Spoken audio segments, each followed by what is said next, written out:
bringing you a steady stream of thought-provoking ideas and cutting-edge innovation. You're listening to Society and the State, Life, Liberty, and Your Pursuit of Happiness. Now, your hosts, Connor Boyack and Brian Hyde. Hey everyone, Connor here, flying solo for an episode to talk about a new book that I'm publishing in about a week. It's coming out, called Skip College, Launch Your Career Without Debt, Distractions, or a Degree.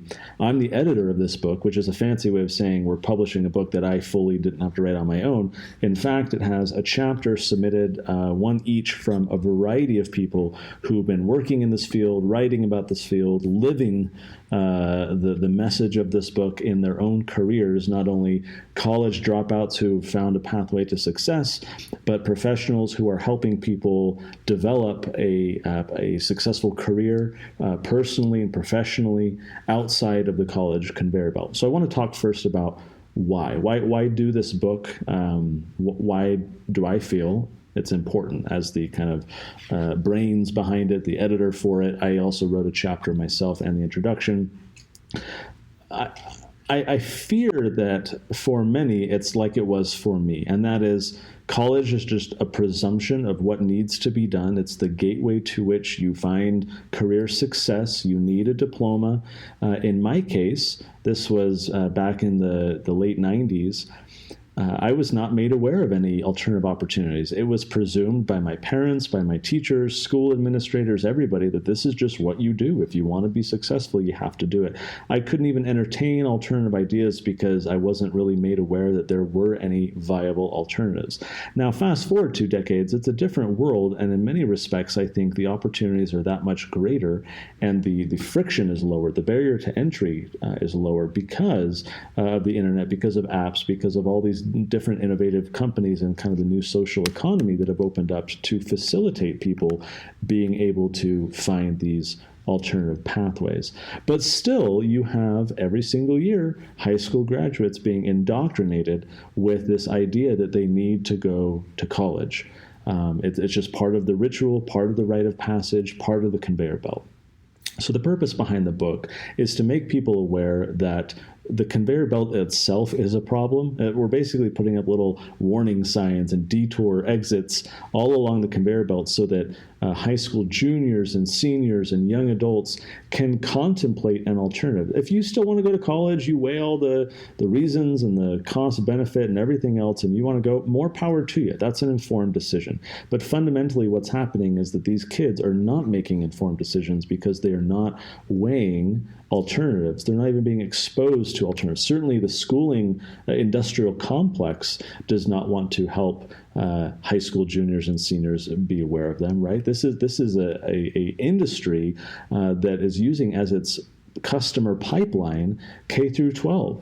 Right? College is big money, and they rely on these lower educational, quote unquote, institutions, these schools, to become the funnel. It's their marketing funnel. They would never want to say, oh, no, you don't need to go to college. Here's other ways that people are competing with us and being able to achieve high success without all the debt and wasting all the time. I mean, they're not going to do that. So it's up to folks like you and I to raise that warning voice and help people say, well, here's an alternative. Fundamentally, this book is kind of an exposure to alternatives. In each different chapter, we're talking about not just theory. I mean, yeah, there's a lot of like principle and history and theory, but there is a ton of very practical advice. There's detailed examples of what someone can do who is interested in finding a pathway outside of the college system. This is something that we want a reader to come away with feeling equipped and informed and able to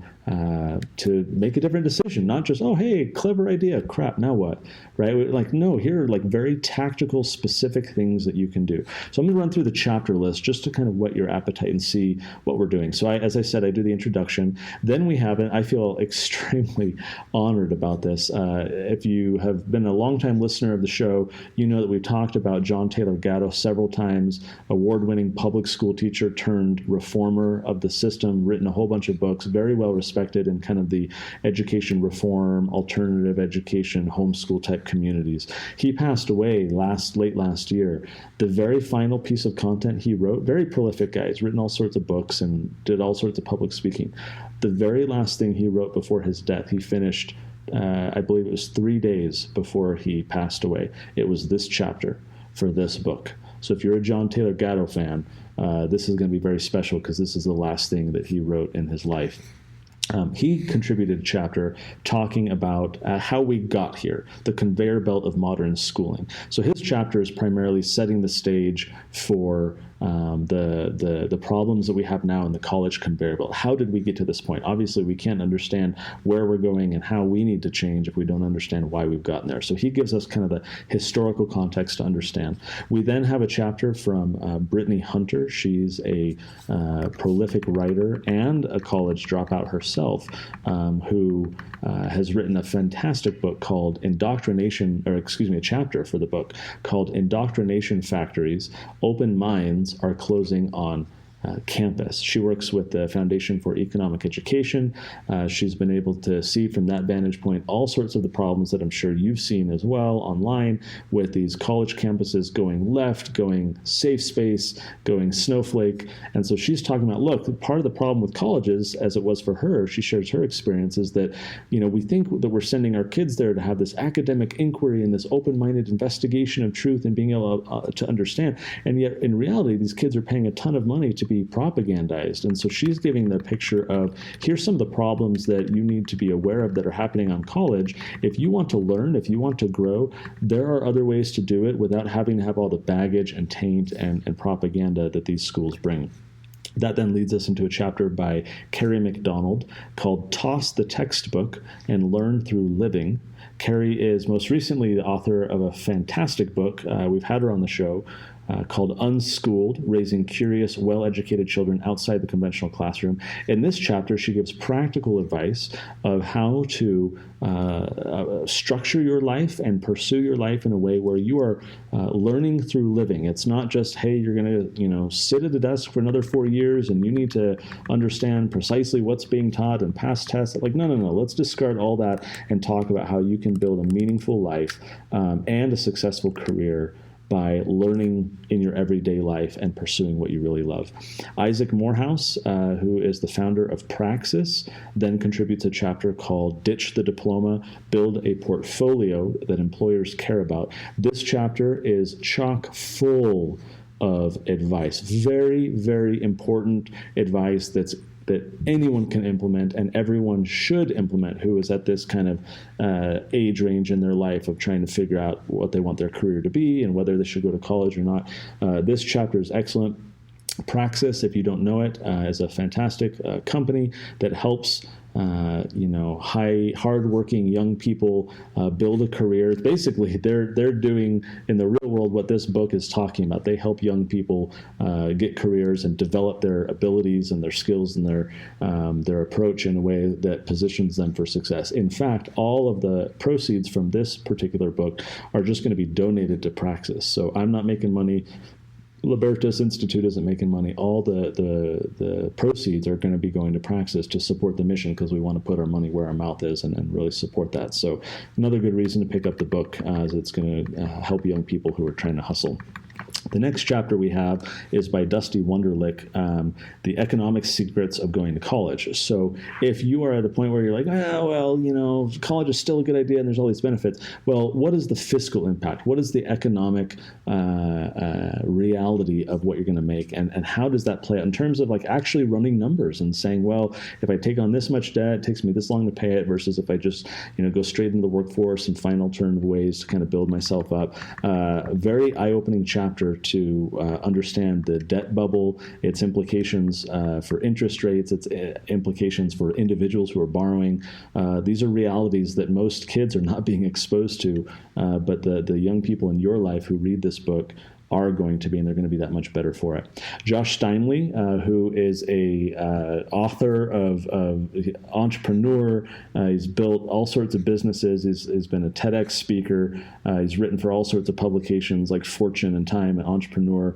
He most recently has become a fantastic LinkedIn expert who really understands how to build your social brand. So his chapter is called More Than Just a Job, How to Build Your Brand. Josh is interesting in that he has pursued and is still pursuing higher education and getting different degrees, and he has a very tactical, strategic reason for doing that, again, which is fine, very informed decision. So his chapter isn't to say college is bad, don't do it, go here, do this instead. But his chapter is really meant to help people understand why it's important to build your brand in a way that you position yourself ahead of competitors, that you can actually recognize, much like Isaac talked about in his chapter with building a portfolio. You have to stand out. You have to sell yourself. You have to build a career around what are your interests and what are your aspirations. And so he has actually very practical advice for how to do this. When I first was thinking about this chapter, it was very kind of abstract and like, oh yeah, these will be some good ideas. Like, no, his are extremely detailed about how you can like drill down and find what it is you should be doing based on, your interests, your ability, your audience, your experience. He has a very, I don't know what better word to say than tactical, a very tactical, strategic way to actually go about doing this. And so this chapter, you walk away from it being like, wow, this is like a really good process I can follow to figure things out and kind of get direction in my life. If in fact I'm not going to go sit at a desk for another 4 years, I got to figure out what I'm going to do. Here's this practical way to kind of assess where I'm at and start to build a brand around what I'm interested in, what I can do. Zach Slayback, who is the author of How to Get Ahead, is contributing a chapter called 10 Bad Arguments for College. This is a fun one, especially for your parents, your grandparents, your boss, whoever is trying to tell you or someone you love, oh, you got to go to college. No, you still got to get that diploma. He goes through kind of a Mythbusters approach and takes every single common argument, right? College is the ideal place to learn. College is the best place to network. It's the best way to guarantee you'll get a job. It will give you confidence for the real world. It's a great social experience. It will give you access to invaluable resources like professors and labs. It's a prerequisite for many fields. He just goes through and just demolishes these. Fantastic chapter that you'll want to read. We then have a chapter from Derek Magill, who himself is a dropout. He used to work for Praxis. He goes around building businesses and kind of alternative college career freedom type stuff. And so he has one called How Dropping Out of College Can Give You a Head Start on Life. That's a shorter chapter that packs a punch. And finally, my chapter, which is titled Learn What You Love, which is really about pursuing education as an end unto itself and focusing on the things that are uniquely you rather than, here's this curriculum and here are these tests and here are these mandatory classes you have to take. We need to just discard that notion completely and allow people to pursue the freedom to do what is uniquely them. Learning becomes much more enjoyable that way. You can accelerate your career, find much more satisfaction in it, have way less debt. So at the end of the day, this book is really just an opportunity, an eye-opening opportunity for people to consider an alternative that too few are even realizing exists. This is a resource where you got a teenager in your life, you got a young adult, they're kind of right at that pivot point of trying to figure things out. Maybe it's an opportunity to spare them tens of thousands, in some obscene cases, hundreds of thousands of dollars of debt, pursuing a diploma that is becoming less and less relevant. As we talk about in the book, so many employers increasingly are saying, you know what, we don't need a diploma, right? It's not the right signal. It just means you know how to take tests and you follow orders, but we want creative thinkers. We want people who think outside the box. We want self-starters, right? They want to see portfolios. They want to see entrepreneurs. They want to see dynamic people who can hustle and actually apply themselves. And so the book is an opportunity to pursue that path towards life success, right? Rather than sitting on the college conveyor belt. Again, it's a resource for you to give to someone that you care about that's at that point in their life to just have an eye-opening experience, an aha moment. Again, if you go to college, if that person in your life goes to college, fantastic, right? This book is not to say college is evil, never go. It's to say that there are so many paths around that conveyor belt that lead to personal and professional success, again, without the debt, without the distractions, and without a degree. So hope you guys pick it up. The official launch date is in just about a week. You can find it on Amazon. We'll link to it in the show notes page, societyandthestate.com /155, or just go to Amazon, search for Skip College. You can throw Connor Boyack in there if you need to narrow the criteria down, since it's a brand new book. Pick up a copy, pick up 5, spread them around to the people in your life. Again, all the proceeds are going to Praxis. This is just an effort to help people at that early stage in their career have this eye-opening opportunity to consider an alternative that I think everyone needs to at least consider before they make the decision of whether they should go to college. That's a wrap. Hope to see you guys on the next episode, which I'm particularly excited about because we're talking about science and what is actually fact, what is actually fiction, and what are some of the problems. So hope you guys stick around, and thanks again for listening to Society and the State. Thanks for listening to Society and the State. For show notes, archives, and more great content, visit societyandthestate.com.